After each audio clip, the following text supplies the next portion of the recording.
Good afternoon, all. So today I'm here to speak about a rather emotional and a very serious aspect of one's life, which is death. So we bring back dead people to life. I was joking, okay. So firstly, thanks a lot, Team Microsoft and Samhita Ventures for having us here. It's really a privilege to be part of this workshop. So I'm Shruti Reddy, the founder of Antyeshti Foundation. After having worked for about 10 years behind the computers, Java programming, coding, I decided to call it quits. And then my penchant for social sector had made me jump into this entrepreneurship. So the project Amrit, what exactly does Amrit mean? Amrit is a Sanskrit word which means immortal. So through this project, we aim to say that every human being can become immortal only because he's got the chance to live another life. That is through organ donations. So during my tenure, that is where I met Mr. Buddha Das. He's also a very equally passionate person about organ donation, and he comes with about 18 years of experience in the pharmaceutical industry. So looking at the statistics, can you all believe that in India, only 0.08 per million population actually donate their organs? It's not even like 1%. And looking at the statistics over here, in 2014, only 0.84% of the road traffic accidents got converted to organ donations. 2015, 16, 17. Yes, there's an improvement, but then there is very mild improvement. Now, why road traffic accidents are specifically of our interest? Because most of these road traffic accidents actually result in something known as brain deaths. And brain deaths are the most cases wherein we can do a lot of solid organ transplants. Just have a look at the 2018 requirements. We need about 3 lakh kidney transplants, 40,000 heart transplants, and 25,000 liver transplants. And it's a very sad state to say that out of this, probably in kidney transplant, just about 2% will get their kidneys transplanted. Here it is about 0.1% in cardiac and 0.2% in liver transplants. So we, Antyeshti Foundation, we are a relatively new NGO. It's been about 1.5 years, and we have been working extensively at the colleges and the corporates level, trying to do campaigning about what organ donation is, helping people remove the myths about organ donation. So in the process, we have collected about 1,000 plus pledges, impacted about 1,200 plus colleges, corporates, and we were also successful in training 50 plus transplant coordinators. Now, talking about what exactly are the problems, why do we have such abysmally low rates of organ donation? Firstly is the public attitude towards organ donation. So if you really go to public and then you say that, are you interested in doing organ donations after a person dies? It's like relatively no, because they've got so many myths about organ donation. Like a person would say that, oh no, if you take my eyes in this life, probably I might be born blind in next life. Yes, this is truth. This is what people say to us. And then step 2 is coming about consent for organ donation. So let me just explain you the meaning of organ donation. Organ donation is a process wherein when a person is still alive, with his own consent, he can give his organs to the needy. Or when the person is not alive, he is dead, then with the consent of his relatives, then he can donate the organs. So step 2 where we tackle is about we need to get consent from his relatives of organ donation. So let's say that I have pledged for my organs, and if I die a brain death, but if my relatives aren't aware of it, if my kith and kin do not know about it, then the hospital cannot do anything to harvest my organs. The next step is the brain death identification and certification. So if you see this, there's actually a law that goes into identifying brain death and certifying. In India, the process says that there are about 4 doctors from various backgrounds who have to come in an interval of 6 hours each and then identify the brain death. After this, 3 major hurdles are crossed, we are not yet game, because there is a lot more that comes from adequate hospital infrastructure. So if the hospitals do not have a very good organ retrieval team, then it's a waste. After that, in spite of having a good organ retrieval team, we need to have got logistics for the transport of organs to the recipient's body. So there were cases where organs have actually traveled like 1,000 kilometers and they were fitted into the recipient's body. This is what actually leads to a successful organ transplant. So yes, each and every point in these 6 points leads to one successful organ transplant. So talking about the first point, which is how can AI or machine learning actually implement in overall positive public attitude in the general public? Because so far we've been reaching out to colleges, corporates personally, but I think if you really implement the the programs online and leverage social media for, let's say we are creating online recorded webinars and which is going to the public, etc. And then we are able to record the pledges. And once we know a particular pledgee, using Facebook data analytics, probably we can get to know about the cultural preferences, their data set, their behavioral preferences, and in turn start using this customized audiences marketing in order to market to their relatives and to their total communities. So this is one place where we can possibly use social media to a lot extent for the mass awareness campaigns, which I guess nobody in India is doing regarding to organ donation. So can we convert pledgee data into real donations? Yes, this is one of the major aspects how we can use social media for doing it. Now this is again another startling fact. There are at least 10 to 12 patients who are admitted in ICU and are declared brain dead. So can I have a show of hands as to how many over here know what a brain death is? Okay, that's like just 10%. Okay, Buddhadas, you want to say about brain death? Yeah, first of all, I would just like to, yeah, I have a mic, thanks. Organ donation, we need to be a little bit more specific. Here we are talking about the solid organs. Solid organs means the heart, the liver, the kidneys, which are extremely vital to a human being's life. There are certain tissues also which fall into this particular gamut of organ donation, like the corneas, it's a tissue. Skin, it's a tissue. There are some stem cell transplantations also, which requires for a hematopoietic patient. So there are different kinds of category of organ donation. Why I need a clarity over here is because solid organs are something which a patient is in the deathbed waiting for the next day, maybe he will be alive or not. In a situation where the extreme amount of seriousness of the patient is there. How many of us has actually witnessed a patient who is in dialysis for 5 years? Now every month the patient goes to the hospital and the doctor only tells that you were in stage 3A, now you're in stage 3B. So some kind of a technology, some kind of a medical information has been incorporated. Some kind of seriousness is being propagated to the next level. So organ donation and the solid organ donation, the seriousness and some kind of intelligence, if we can marry it, it becomes more meaningful. Second part, the brainstem death part. The brain is majorly of the cortex, but there is a stem also. Now, if for certain reason the stem is not active, it is legally, as per medically, it is a dead person. It is an irreversible death. A patient who is in coma is a reversible one. So his stem is not death.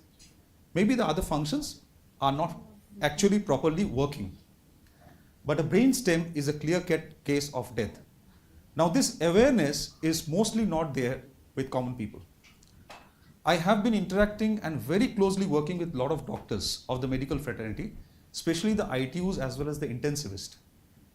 Even they are a little bit reluctant that no, I don't have this kind of a technology which can really tell me that this patient is totally brain dead.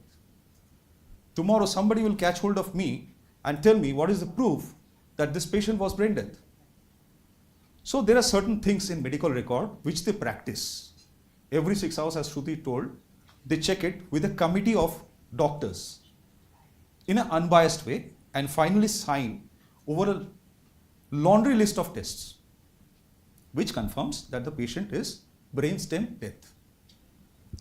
So actually majority of road traffic accidents lead to brainstem death. So in brain dead cases, what people do is that these people are put on a ventilator and all the other organs are actually kept ventilated. So although the brain is dead, the other organs, there is proper oxygen supply and blood supply is there.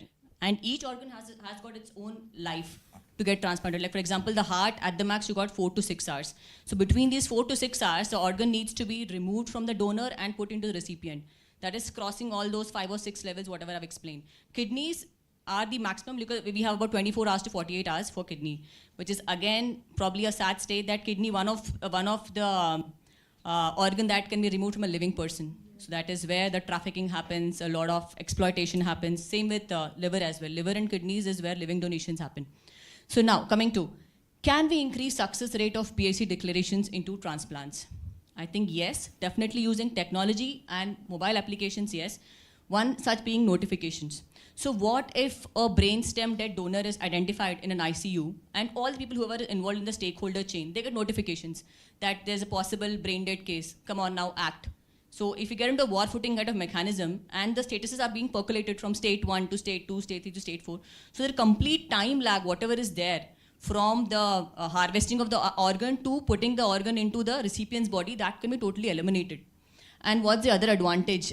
Like if you're going to collect this data, anyways in India we've got a couple of states which are having the transplant waiting list. So the more and more we have successful transplants, the more and more we're going to increase the prediction of what kind of kidney is going to be matched with what kind of patterns, or which liver, who is the possible recipient of this kind of liver. And yeah, a guidebook and a green channel. So generally, not all surgeons have got the ability to do transplants. So there is a specific guidebook which is right now being spoken about by the NGOs, etc., who are already doing transplants. So that can be also part of the technology bit, and the green channel. So as I told that there's a lot of logistics involved, specifically in the transport of organs. So if the police, etc., they're already trained in the process that there's an organ that needs to be transported, and hence green corridors, thus making life easy for the organ to be transported. So this is a little bit of data set which Buddha wants to speak about. Yeah. There are a lot of mapping which we have done. Basically, this slide is basically on the road traffic accidents which occur across a year in India. Let me tell you, it is more than 1.5 lakhs. And these are all deaths which are reported as per the data and statistics taken from different sources. Now, I have done a little bit of division across states also, where the vulnerability of these accidents in highways are more. Now what happens in a practical situation, there is a highway and there is a accident, fatal accident. Once the patient is taken to some emergency department of a hospital, the patient is half dead. And more so if there is a head injury. And the head injury cases are mostly the cases where the brainstem death is been a chance and a probability. So that's the interest area. How we can map it through technology, first. Second, there is another very interesting observation. 18 to 45 is the age in which the maximum brain death due to road accidents has happened. Now, a 60-year-old person declared brain death cannot donate his heart because medically it is not allowed, more than 45. So that particular productive time of age where there is an actual road traffic accident and it is fatal and the person is brain dead, and basically 8 organs from that particular body can be retrieved properly, harvested, and 8 people can live from those organs.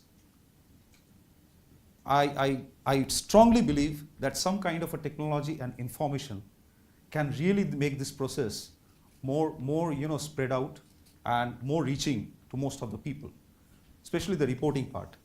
And more so it happens like this, with this data which I have collected from a lot of intensivists across hospitals. They say that even if the final patient comes to them, to the ITU, already there are 3-4 layers of methods through which time has been already occupied. So they do not get, I enter here and enters directly to the ITU. There is an emergency department which has to be informed. There are transplant coordinators which needs to be informed. There are grief counselors which needs to be informed. There is a committee of 4 or 5 doctors, including the superintendent of the hospital, who has to come and play a very important role. And finally, this intensivist also tells me that what is my interest out of it? Even if I declare a brain death, I will get nothing. The only thing he will get is some certain amount of maybe recognition and fame into his peer colleagues, that he is that person who has done certain thing which is out of the way. And more so, let me be also very practical with my last 10 years of experience into doctor speaking. They have learned some different textbook in MBBS and graduation. Now suddenly brain death is something, This is I have not read or certified or something in my college life. So why should I go by it? What is the law telling? Should I get involved into it or shouldn't I? Is the hospital authority behind me? Aren't the legal things behind me? Yeah, I know the benefit that 4 or 5 people can be saved by this process. But how am I really going to work about it? So a lot of help can be actually given in terms of information technology to these doctors who are eager, maybe a fence sitter. They can cross the fence and come into the real project of brainstem death declaration. This is where the things are. 2-3 things today when we were coming through the airport to this venue, one very good news cropped up suddenly as we were working on Bengal Organ Donation Society and we belong to Calcutta. There was a brainstem death declared and the heart was actually transplanted to a needy person who was lying on the brain death in Fortis Hospital today in Calcutta. So why I talk about heart so emotionally as well as so passionate is that heart is one such organ which cannot be manufactured in some lab or cannot be live donated. We have 2 kidneys, so one can be donated to our nearest dearest ones. A portion of the liver can be donated to the needy one. What about the person who requires a heart? So whenever I was also discussing with Suti ma'am, that whenever there is a heart donation, that signifies that something is moving in the positive direction of organ donation and actual brainstem death and its benefits.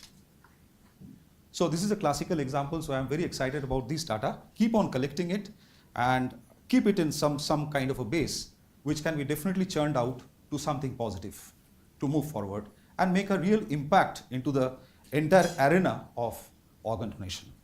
So I would like to end this presentation with a small note. In the past 2 years I've been working with end-stage renal disease patients.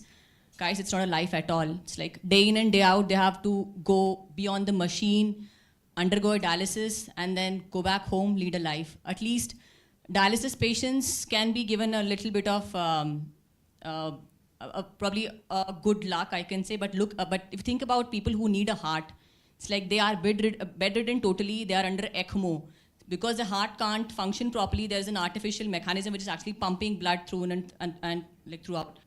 If you see the number of deaths that's happening easily by having proper awareness and by utilizing proper mechanisms, we can convert those deaths into life of new people. So rather than burying the organs or rather than burning the organs, I think this is one of the best way how we can give people a new life. Thank you. Thank you very much. So thank you, team. Guys, open up for any questions. Yes, please. I had a quick question. I'm not very familiar with if there's a national donor database, and especially now with Aadhaar and all. Are there steps to have a consent framework where somebody, like say like me, can walk up, volunteer as a donor, put my Aadhaar authentication, and just give you whatever you need for later on matching and whatnot? So is there something like that in the works, or? Yes, it is there. It's there in place. Even if, sir, if it is there, how does it help you? Even if I pledge today. So when I'm dying of a road accident, how does it matter?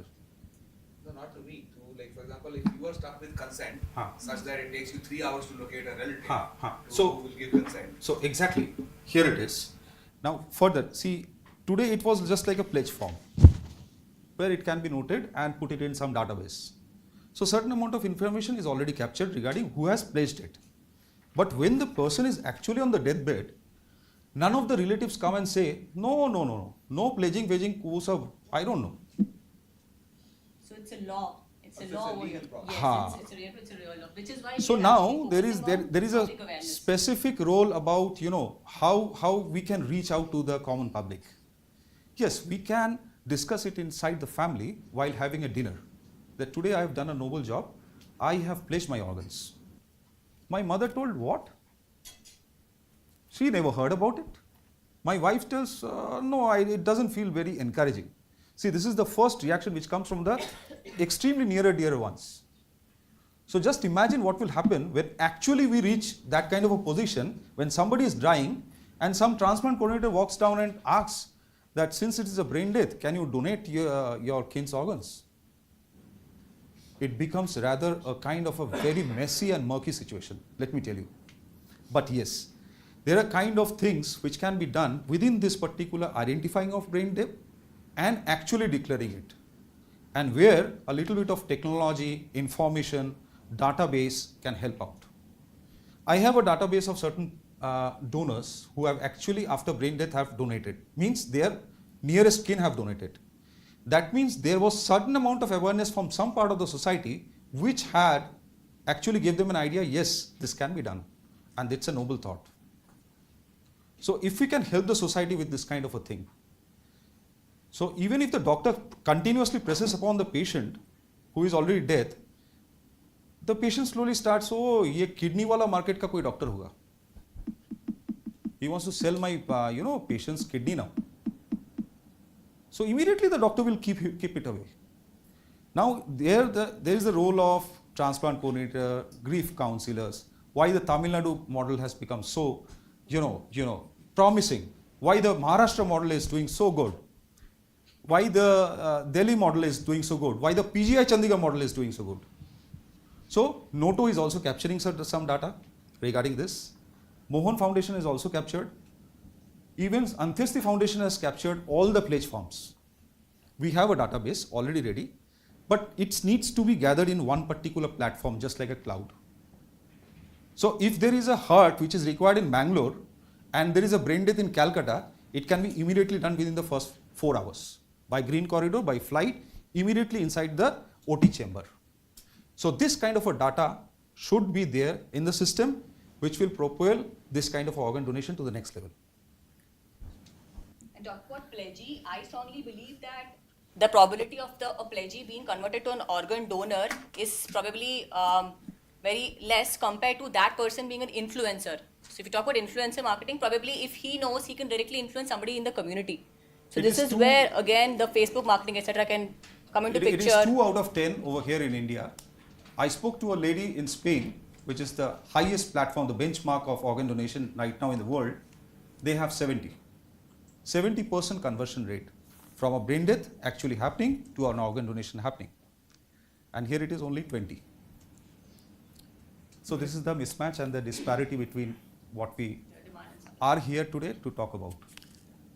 Thank you, guys. One more question quickly. Yeah. So I was just going to ask, what about other countries? And you just mentioned 70%. So do they study different textbooks in MBBS? Croatia, World Cup, football. Croatia has now jumped from 10 to 2. See, the MBBS syllabus, as per the textbooks are concerned, is across the globe, it's the same. The only thing is that how fast we take science and updates into our portfolio. Maybe India, it's taking a little bit of more time. It's a vast country, extremely diverse. Every 20 kilometers you go, the language changes. So it has a lot of thing into it. But in Spain, they have a opt-out system. Somebody taking birth in Spain is already considered to be in. Unless and until at the deathbed, the nearer kin say that no, I opt out. No, I was most asking, are not sure whether to declare somebody as brain death or not, the doctors. So that sounds weird to me because there should be a protocol and people should be just following that protocol. Sir, there is already a law. Every hospital at the end of the month should report how many number of brain deaths actually occurred. But in India, there is a, always passing away from this door to that window. And in India, health is state subject. It's not a central subject. So that is why different states, out of the 30 plus states, only 12 states are right now enrolled into the brainstem declaration program. So we are actually talking about increasing the donation rate in those states itself. And to be more specific about the Spain thing, in Spain, I think every hospital has got its own grief counselor unit, its own organ donation declaration unit. So that is how the whole hospital, as a whole is actually trying to get this cause moving forward compared to India. We have this model in PGI Chandigarh. So thank you very much, guys. Pleasure having you here.